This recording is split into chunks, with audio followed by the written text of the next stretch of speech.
Dan Morris. You're watching Boast and Dan Bushcraft. And today it's a horrid weather day. It's all raining and windy as heck and all of that.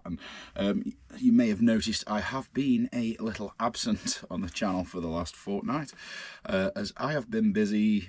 Well, I've been busy buying motorbikes. Basically, the weather turned a bit nice, and I started working on my fleet of vehicles and doing basic repairs and maintenance on some of them.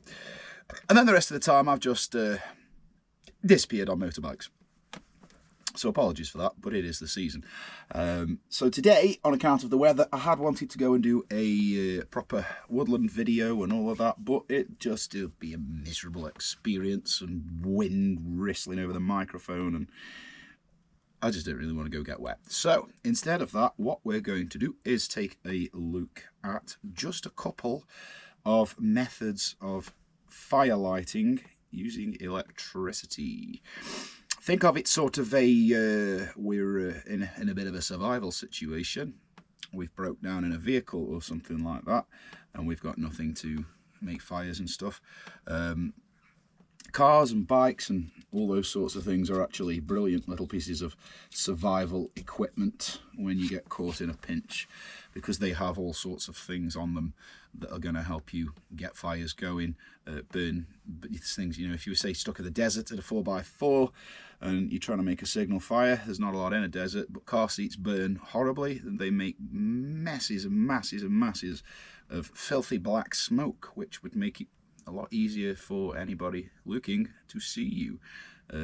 Not that I'm advising we go burning things like car seats, unless you actually are stuck somewhere and need rescue, because they are filthily toxic. So stuff like that on fire, it's not good to breathe it. But if you were out there stuck somewhere and you needed to, cars have all that sort of things. Lots of useful things on cars as well, that can really help you out when you're in a pinch. One of my favourites is the edge of your window. When you roll your window down a little bit, it's got that lovely little rounded edge on it. Well, with the addition of a bit of oil or a bit of water, that roundy edge actually makes a fantastic ceramic sharpening stone and will finish an edge beautifully. I've done it several times. Anyway, guys, let's have a look at our first method of lighting a fire with a battery. Now, again, because of the weather, I don't have a car battery in here, but this is no different. It's just a little 7 amp hour 12 volt battery. It is a mobility scooter battery. It actually powers one of the large radio control boats that I have. So there's that. Now, this stuff is wire wool or steel wool, and it's available in many different grades and thicknesses, and serves many jobs. It's often used in plumbing more than anything, to clean up copper pipes before you solder them together to make sure that the solder sticks. You can use them as polishing equipment if you get the fine enough stuff. They're very good at cleaning rust spots off chrome if you get fine wire wool. There's a million tasks for them, really. It depends on exactly what you want to do. But for our purposes of fire, they are very useful. Now, this stuff, when introduced to electricity, will glow up very quickly and actually ignite. All like that. Yeah. Now, those of you who are familiar with the first Harry Potter movie, when Hagrid had that little dragon pop out of an egg and his beard caught fire, this is the stuff they actually used to make that effect. They just gave him a fake beard made of this stuff and connected a battery to it, and just kept, behind the scenes, just kept contacting it, making it do that. So as it looked like his beard was on fire from the dragon. Now, that on its own obviously is just glowing like that. That's not massively useful right now, because it doesn't always stay burning. This stuff's a bit of a heavier grade, it's a bit of a thicker grade, so it doesn't just keep the melt going. But on a car, there's oil and other such things, and you can literally take your the dipstick out of your engine and just put a couple of drops of oil on it from that dipstick, just so it's got something on there flammable to catch fire.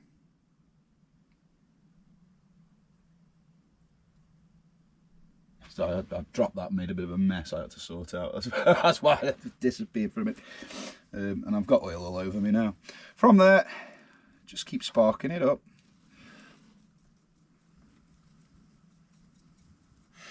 Yeah, I didn't quite get enough of the wire wool there. So, with your, it's not overcook it, flammably liquid. There we go. You know, a bit of oil, bit of diesel, bit of whatever you've got lying about. It can work if you just sort of scrape the engine bay, to be honest with you, of where there's oily stuff going on. Let's put that out before we get a bit too much. Because obviously, as soon as that oil gets hot, gets warm, it's going to go very runny and start dripping. But, you know, that's what we're looking at for in that emergency situation. Cars are fabulous for that sort of stuff. You can also use the same thing to set fire to other stuff that you might have that will burn quite easily. There's a lot of different types of cloth and things like that that you'll find in vehicles, or, you know, if there's a bit of brush or anything like that lying around. It's a horrible wet day, so I can't just go and find some dried dead sticks out of the hedge because everything's been rained on. So what we're going to do is replicate a bit of dried cloth, or, you know, a bit of dry hedgerow. We're going to replicate it with a bit of char cloth. Nice and simple, just for the purposes of demonstration. So I'm just going to give it like a little wrap, so it's in the middle there. Now, you probably noticed that when this stuff ignites, it tends to do it at the ends more than anything. So get your char cloth at the end. And there we go. Instantaneously, we have a smouldering piece of char cloth. Lovely. Now, you might not have char cloth, or anything like that floating about. Perfectly understandable in the middle of a breakdown. But if you are anywhere near where other people have been and other people have camped and stuff like that, you may very well be able to find a fire pit that has a little bit of charcoal hidden away under the ash bed. So here is my lump of charcoal that I have pulled off an imaginary old fire pit.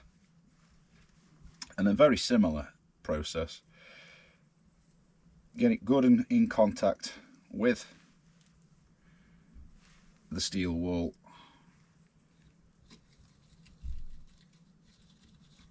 And just start sparking it away on that battery. So what you might have to do, particularly when it's like charcoal that you found in a fire pit, you might have to just worry the ends up a little bit so that it's got somewhere really for them sparks to take hold of easily. I've also just popped it in half. And now what we're going to do is, again, just go back for the sparks. So it's a bit tricky to show on camera, really.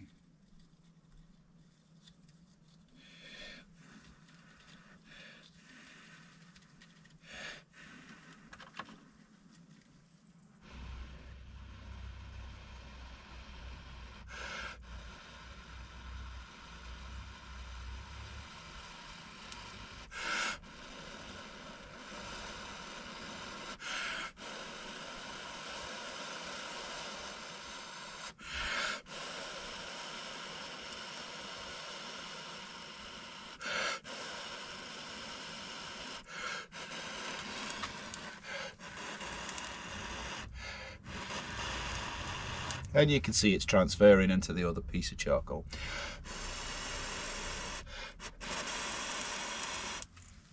So that took quite a lot of puff. I'm not going to blow it until it goes into flames. We don't actually need the flames, but you get the idea. Introduce a few more bits of charcoal and keep giving it air until it spontaneously combusts. So we'll just leave that to smoulder there a minute. We're not making a real fire, so I don't need to actually get that going brilliantly well. We've seen the idea, now we know how it works. So you might think, well, Dan, that's great, but I don't have steel wool in my vehicle, or don't really have it knocking about, to be fair, matey. Well, what we will have is a bit of wire. like this one that is already fastened to the battery.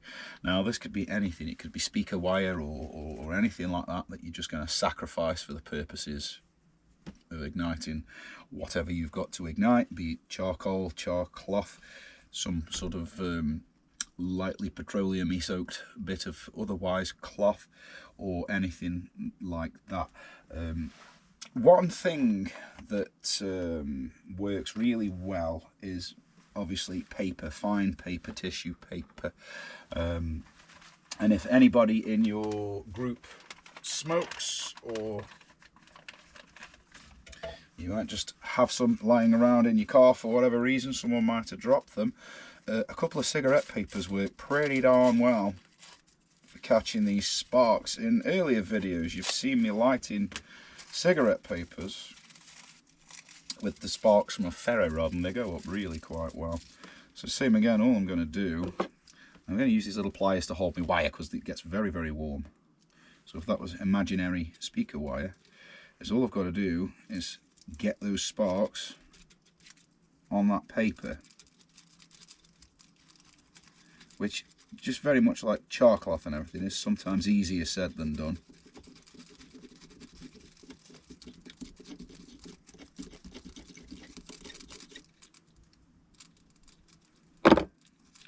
Actually, it's not that hot yet. There we go. There we go. So from that, you just keep adding stuff to it, your cloth or whatever. And obviously, you know, there's going to be a lot of people down. Hardly any people smoke anymore. We don't have packs of cigarette papers in our cars. What you might have is another form of very fine paper that you can get very easily. Receipts from when you've bought stuff. Receipts floating around your wallet. Now, they're often quite thin paper and they catch fire real easily, real nicely. Just bits of tack that we usually have. Pocket litter, I guess, really is what it is. This works again in exactly the same way. If you do have the charcoal or anything like that, that you can itch if you can get your spark on it. And with that, really the best thing with the actual wire is just hold the wire with the char cloth, get in there and give it a rub. Give it a rub and set fire to your finger. It is a hot task.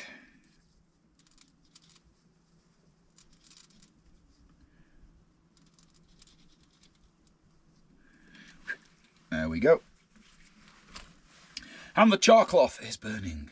Now, the wire itself, you've probably just seen, will glow red hot as well, so you could use that itself to wrap around whatever you want to sort of ignite, like an induction sort of heater thing, which would work. The only reason I'm using sort of other things and not just going for the wire to the tinder is because prolonged shorting of a battery is going to damage it. So it depends on how bad your situation is. You might not want to obliterate your battery. It might not matter if the car's upside down and in bits. Doesn't really matter, does it? But if it's salvageable, you probably aren't going to want to start destroying bits of it particularly badly. But if you had to, you could sacrifice the battery to get it to do that. And like I say, you know, it doesn't have to be char cloth. Other things work, till receipts, rolling papers, just bits of junk that accumulates in cars, to be fair. And as long as you've got a blade or something, you can always scrape your paper about, make it a little bit fluffier, make it so it's nice and easy to catch fire. So I mean, that's about it really for electrical fire on that sense, because we are just shorting out a battery to get sparks, basically, to ignite whatever it is you want to ignite. Now, lighters and stuff are... Where's that lighter? There we go. So this lighter in itself is an electric lighter. It uses the old click spark. So the reason... Well, the way that it sparks, it's actually, I suppose technically not really electrical. It's actually a hammer that strikes a little piece of quartz, and that quartz then, under that impact, generates electricity, a small shock, which makes the spark. Quartz is one of those weird stones where under heat or compression it actually gives off electrical current, and that's exactly what's happening there. You're whacking it, it's compressing it, and that's giving you that little electronic spark to make a lighter work. So with these, even when you've completely run out of gas, if you're very precise, you can get that spark to ignite something like charcloth, or, you know, I've never actually got it to do charcoal or anything heavier, but I've certainly got that little tiny electric spark to ignite charcloth. So even without it, and I know, again, like I said earlier, some people will be like, well, I don't carry charcloth around in my damn car. Well, you should. You should. If you're watching this video, a lot of people just drive around. They don't think about what sort of kit they should carry. For me, there's 3 essentials that you should always carry in your vehicles: a first aid kit, a fire extinguisher, and some form of small survival kit with things like a bit of charcloth and stuff like that. You're probably thinking, Dan, I'm not really likely to get stuck to the point of needing a survival kit when I'm going work on the A50. No, maybe not so much the survival kit, but definitely the first aid kit, and definitely a fire extinguisher. I always have fire extinguishers in my vehicles. When cars catch fire, it's quick. It's not a slow burning process. They just go up. So it's always handy to have a fire extinguisher and a first aid kit in any vehicle. But if we're watching this channel, we're of the mind of survival and bushcraft and stuff. It's not a bad idea to just chuck a little survival kit in your car as well. Just something so you've got a few little, because it might not even be survival that you need it for. You might just end up, you have a drive somewhere, find a friend, whatever, or think, hey, lovely camp spot this, I think I'm going to have a little fire and a whatever, a chill. And then you've got a bit of kit in there with you. Now, it doesn't always have to be a massive whack-off battery like this mobility scooter battery. It works just as well with littler ones like this little 9-volt square battery, because that's a 12-volter, a 7 amp hour. This one's 9-volt and hasn't really got a lot of life left in it, to be fair, but it does still, even with it not having much life left in it, it will still get that to go. Probably as well, just your little speaker wires that we said. If we don't need that on there now, do we? If we get that, we should be able to get this to glow fairly well.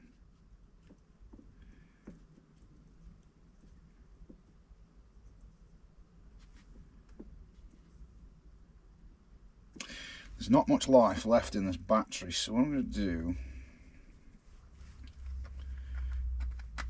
instead of using a whole handful of it, let's just thin that process down to a couple of wires. That should make it heat up a lot quicker, because like I say, this battery is not a very lively one.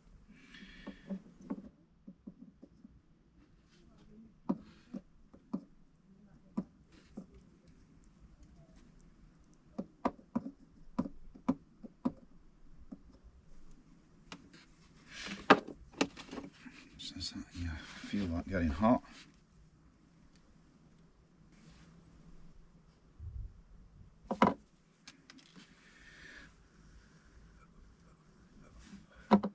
Ooh, that battery's warm. I didn't want to get it that warm. And there you go. All of these batteries are there's not much life left in them. They barely even tingle your tongue when you touch them. But with a bit of perseverance, you can still, you know, get a bit of a fire going out of it.